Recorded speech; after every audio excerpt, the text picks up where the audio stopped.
My new bedroom. So this is gonna be a little bit of trial and error.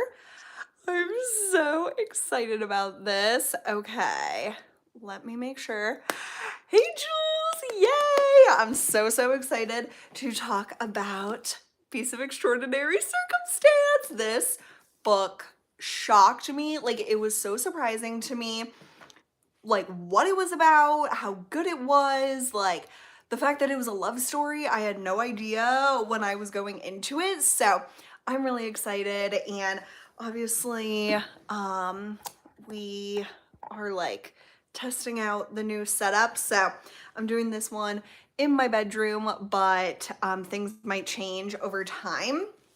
And because I'm using my phone to live stream, I have my questions on my laptop because I like to prepare some like talking points and stuff. So I'm really excited to discuss this book and then announce my book pick for March, which I am so excited. If you're like a big like book fan, which I'm sure you are, if you're in this book club, a lot of good books are coming out in March. So it was hard to narrow down. Oh, hey Maria. Oh, it's so good to see you. Thanks so much for dropping in. So March's book I'm super stoked about, and it was hard to pick which one because I had a few in mind, but before that, let's discuss Piece of Extraordinary Circumstance by Ruth Emmie Lang. And this was this author's debut novel, which I just think is so incredible because this book is truly one of a kind to me. Like, I am really curious about like checking out her other books because I don't know like how many other books she has. This one came out in 2017, so it's a little bit older, but I just had seen this cover quite a few times and I'm so glad that we read it together this month. And if you didn't get the chance to read it, I would highly recommend it because it's like a fantasy story, but really grounded in reality. Like, I would call it more of just like straight fiction with a little bit of a fantasy twist and like some romance. I don't know if I want to say romance, but like a love story.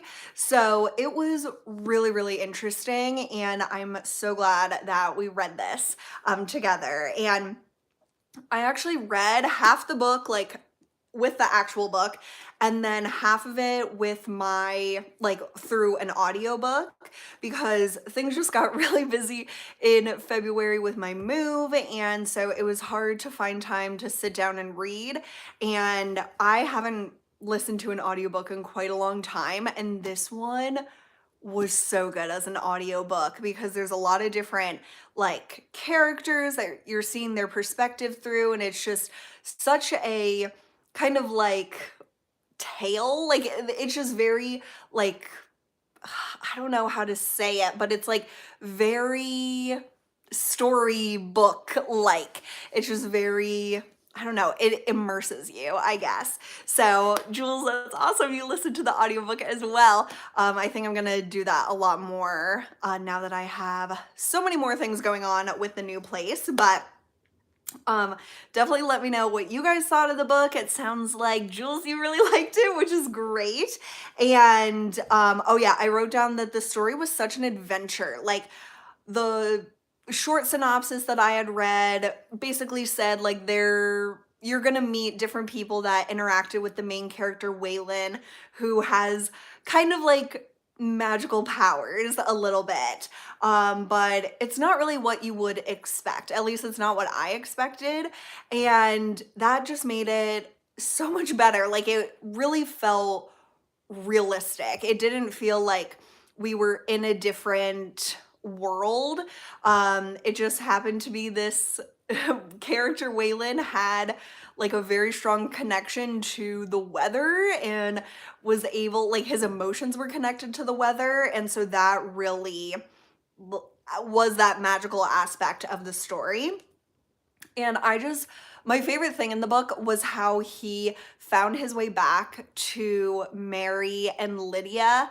I loved having him and Mary, like that was such a great storyline. I loved seeing them throughout the years, like when they were kids to when they were like when Mary was in grad school or she was like doing her research and stuff.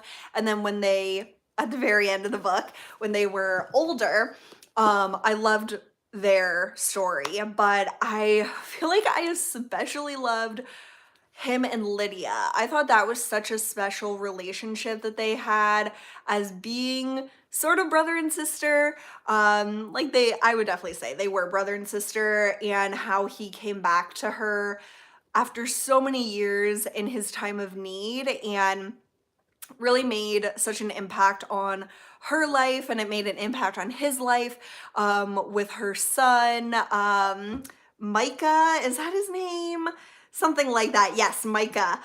I loved that part, like when he was back at Lydia's and was like teaching Micah about different things and like his magical powers, and then how that kind of shaped both of their like futures.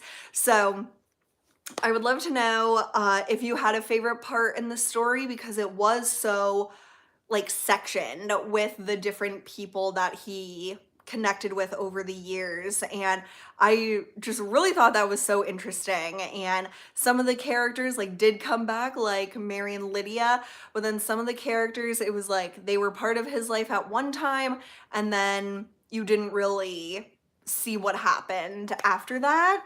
And it did in a sense remind me, like it's very different, but in a sense it reminded me of the book The Lincoln Highway, because that story, like it's an adventure story as well, and they interact with so many different people that you can't like follow through with everything. So it's like they interacted with them at one point, but we don't know everything that might have happened to them. So Jules, yes, the pig Merlin. Oh, that was such a great, like, kind of remind me of like a Disney movie or something where there's always like that animal sidekick who's just so awesome and has such a personality. I loved Merlin too. I can't believe I didn't write him down as one of my favorite characters, but I totally agree. And this book has been out for a long time, kind of long, like 5 years, and I am truly shocked this is, at least as far as I know, never been turned into like a movie or a series. Like this, I think would do really, really well, especially on like Netflix or some streaming service. So I would love to see that. And I really liked how there was like the present day with Waylon, or the Miss, what was he, like Mr. Spider or something like that, old man Spider. That was so like funny how he became like this legend in their town. And so we were seeing through Rourke this like kid's perspective for that present day experience until the very end, which I loved. And I, first of all, I think it's very impressive for an author to write in so many different perspectives. And I especially like the chapters through Rourke's perspective and Micah's perspective, and they were like kids. And I just thought that was such a great way to show like more of that kind of fantastical side of the story, because like if you kind of look at it at face value through the perspective of the adults in the story, it's like, yeah, some weird stuff happened when Waylon was around, but you weren't like, oh my God, he's a wizard. Like no adult was saying that, but the kids were like, you are like amazing and you are this like magical being. And I just thought that was so special to have that perspective through like a kid's lens, and I really, really enjoyed those chapters. So I wrote down some OMG moments throughout like the majority of the story, and then I really want to dive into what happened at the end. So it was like shocking to me how Mary's dad at the beginning just like let her go off to this like barely an address. Like, it really wasn't an address. And just take like the delivery to this guy or to this person. They didn't even know who it was. And then Mary like developed this like super strong connection with Waylon and his like family of wolves, especially like him and his mom. So I loved like seeing their like childhood friendship like develop and blossom. And then when Mary decides to run away from home, that was obviously heartbreaking. And like just to see her perspective versus her dad's perspective of like she feels like he doesn't even care about her because he never talks really. That reminded me of the one book we read where the dad was a Quaker. It really reminded me of that. Um, and so Mary just felt like my dad won't even notice that I'm gone. And of course, he was just devastated. And the police were like, "You are such an idiot. You let your daughter like go out to some random address that like you don't even know where it is." And then like when she was missing, they eventually found her because of Waylon's wolf mother being killed at like a farm, and the like owner of the farm kind of like reported that these kids were there.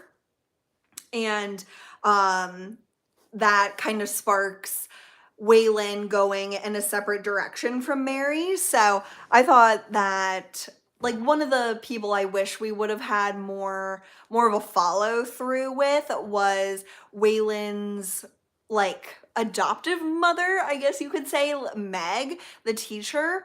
I thought she was a pretty interesting character, and I always like when characters have the same name as me because I'm like, "Ooh, Megan," you know. Let me know if you're also like that with your name. But she was definitely an interesting character. I thought just from a lot of perspectives, but like the fact that she was kind of like not very happy with Waylon as a student, just because he was kind of weird and wouldn't sit, and he just was like difficult to deal with. I can only imagine someone like that who hasn't been like assimilated in human culture, like what that would be like. So I can understand her frustration, and then to see like how she really like in her marriage realized that she did want kids and that her husband was like 100% like never wanted kids, and she thought that would be fine, but it wasn't fine when it all came down to it. So I thought it was just really special that like it was sad that her and her husband divorced, but it was really special that she became like Waylon's guardian after Lydia's parents, like just because of their marriage being affected by Waylon's presence.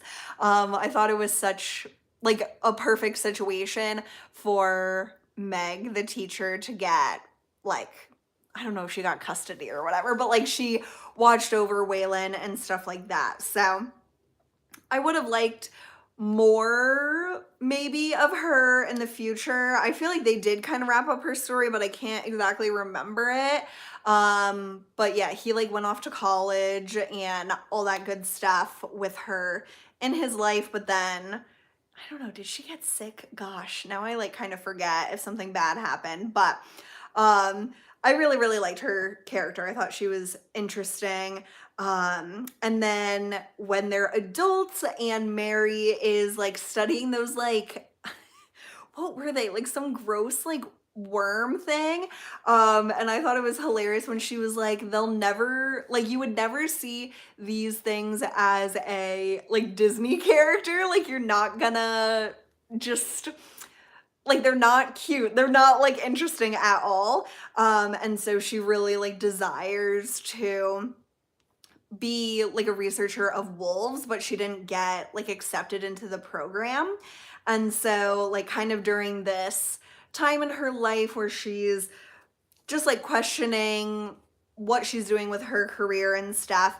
Waylon and Merlin come back into her life, and I love that he was like, Merlin is the magical one. Like, that was so just like so perfect, I feel like, because he was kind of a weird pig with a horn, who definitely could have magical powers, but it really was Waylon all along.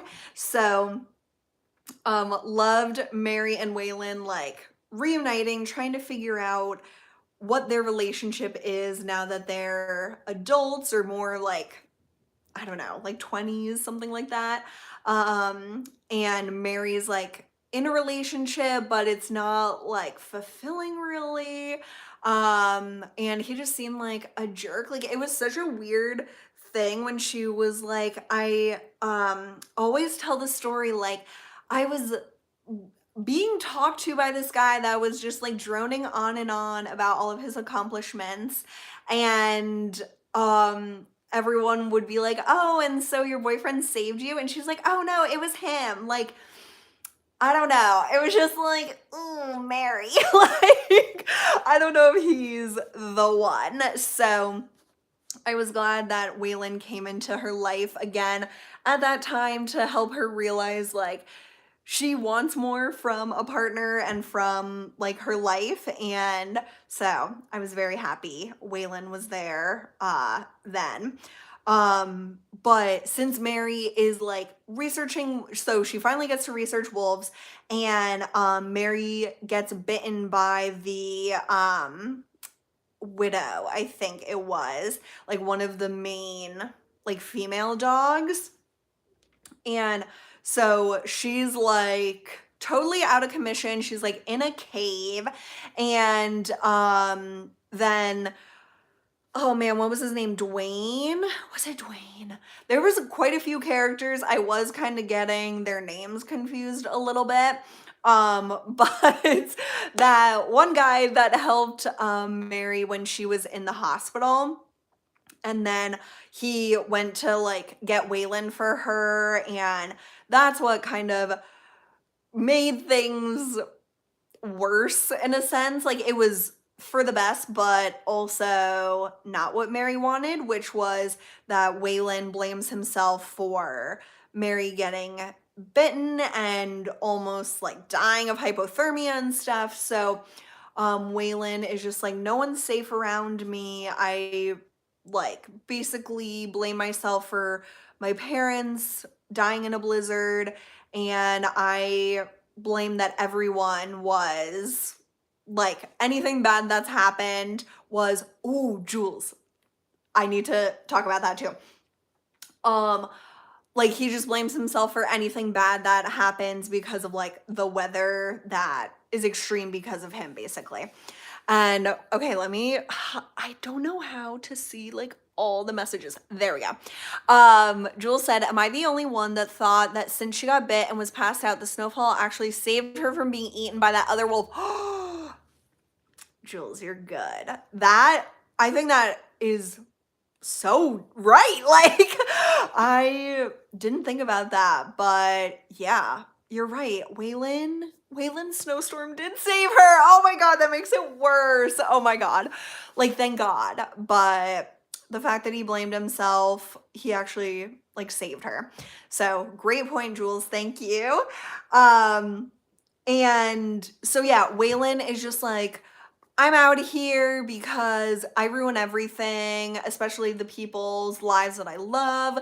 So he like runs away, and like they don't see each other for a long time. And so that's when we reconnect back with Lydia, and her son Micah was just incredible. Like, such a big personality, and I loved how his perspective really came through his chapters, like starting out with like, I am Lord whatever, blah blah blah, like and it was just so like magical and like kid-like. I loved it.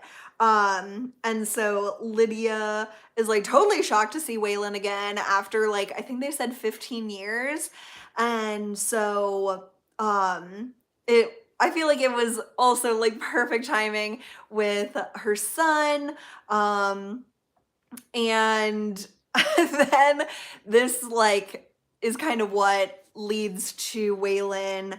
Like I thought this part was like to me a little hard to follow, especially I think through the audiobook, but it was like the fireflies, which on the cover of the book there's like a bunch of like little specks, which I'm now thinking are fireflies from the story. But like Waylon was showing Micah how like these fireflies can produce like energy, and all the fireflies like gravitate towards like Waylon basically. And so the part that I wrote down that I thought was so funny was Lydia's husband. He is like such a conspiracy theorist, and he just always thinks that the government is like not out to get him, but like spying on him and stuff. And so Bill, her husband, thought that the firefly light was the secret energy source that the government has been hiding.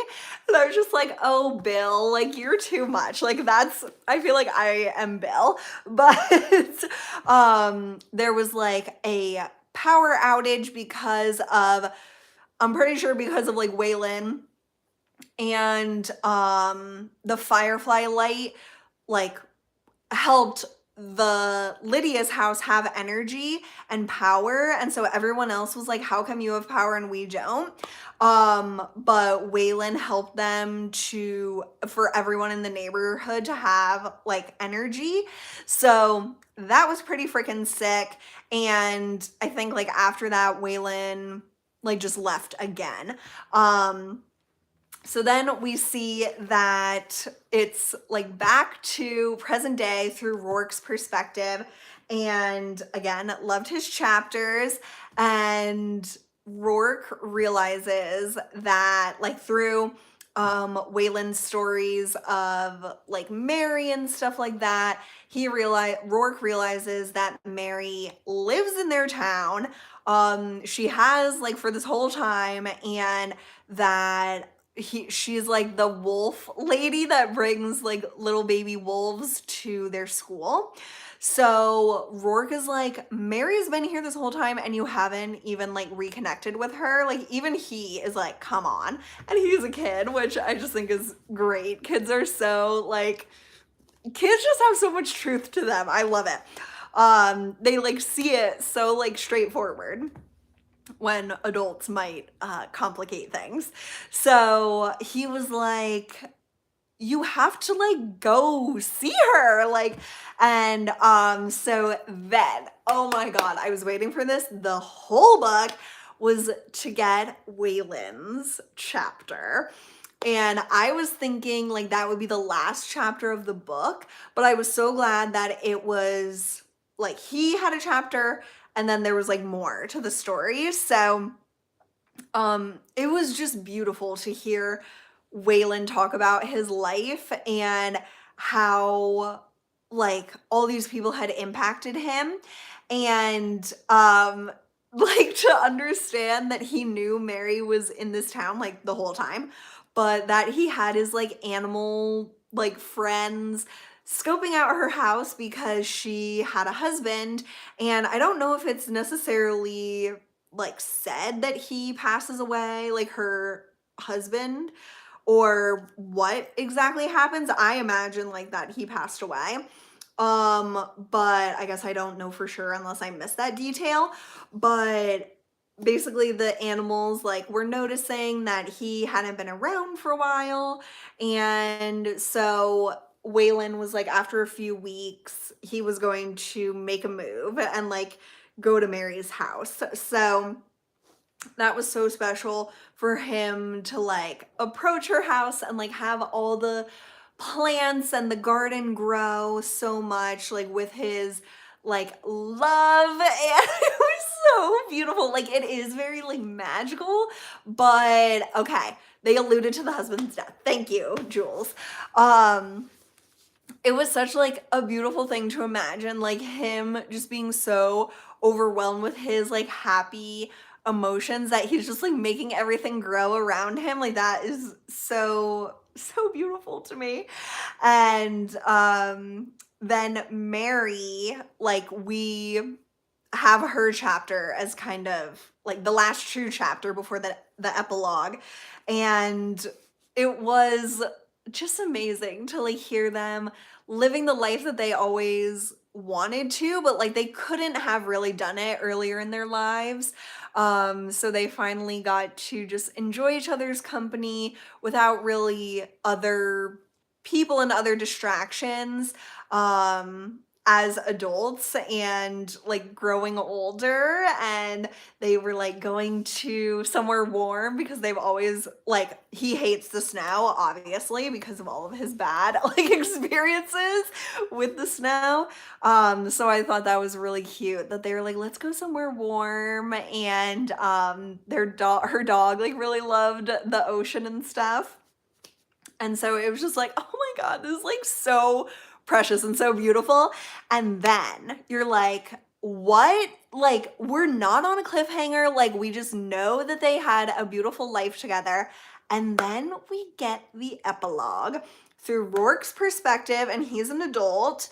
And so we see that he basically became like an outdoorsy person, and so he's out camping in like Washington, I think, and he like starts seeing like all these fireflies, and then he notices they're like all going to one direction, and he sees like that there's this figure, or maybe even two figures, like in the woods, like with all the fireflies. And so you're like, Mary and Waylon, oh my God. So I just thought that was such a sweet ending. I really loved it. I thought that it was the perfect amount of like wrapping everything into a beautiful package while also being very realistic. I think like with this whole story, I just feel like that made perfect sense to me. It wasn't too convenient. Like everything just felt right and real, and I loved this book. It's very different than what I typically read, but I absolutely loved it, and I'm so glad you guys enjoyed it too. And I definitely want to, like I said, check out this author's other stories or other books, since I don't really know how many other books that they've written. So thank you guys for chatting with me about this, and then I cannot wait to read and talk about our March book, which is like pivoting to a different genre completely. And this is an author that we've read in our book club before. And I think that this book is going to be phenomenal. So our March book pick for Let's Get Literary is The Paris Apartment by Lucy Foley. And she is the author of The Guest List, which we read like maybe a year and a half ago or so. And she also wrote The Hunting Party, which I read last year, and I loved it. Like, she just is on a roll, and The Paris Apartment sounds like it's very, well, like not similar, but just like she has a style, and it seems to be following that style where there's like a lot of people. It's like a whodunit, you know, and ooh la la, The Paris Apartment. I love it. And like anyone could be the one that did it, you know? Like we don't know if it's a murder or not, but like everyone's a suspect. So I wrote down the synopsis of The Paris Apartment by, hey Whitney, oh my God, I'm just announcing what our March book is. So it's The Paris Apartment by Lucy Foley, and the synopsis is, from the New York Times bestselling author of The Guest List comes a new locked room mystery set in a Paris apartment building in which every resident has something to hide. Jess needs a fresh start. She's broke and alone, and she just left her job under less than ideal circumstances. Her half-brother, Ben, didn't sound thrilled when she asked if she could crash with him for a bit, but he didn't say no, and surely everything will look better from Paris. Only when she shows up, Ben isn't there. So, the longer Ben stays missing, the more Jess starts to dig into her brother's situation and the more questions she has. Jess may have come to Paris to escape her past, but it's starting to look like it's Ben's future that's in question. Everyone's a neighbor, everyone's a suspect, and everyone knows something they're not telling. Oh my God, this is like, that is my shit. Like, I love books like that. I love Lucy Foley, and I cannot wait to read this. So definitely get your hands on it. It's available now. I made sure, because another book that I had picked was like an early release, and so I made sure that from now on, all the books that I pick are fully released to everyone, even if you don't have book of the month. So The Paris Apartment, we will read that in March. Can't believe it's March, like, or tomorrow's March, like how crazy is that? But super, super happy you guys were here tonight to talk with me about Beasts of Extraordinary Circumstance, and I can't wait to read The Paris Apartment with you guys as well. And this book, that I'm just about to talk about isn't like in my book club, but I picked it as my personal book of the month.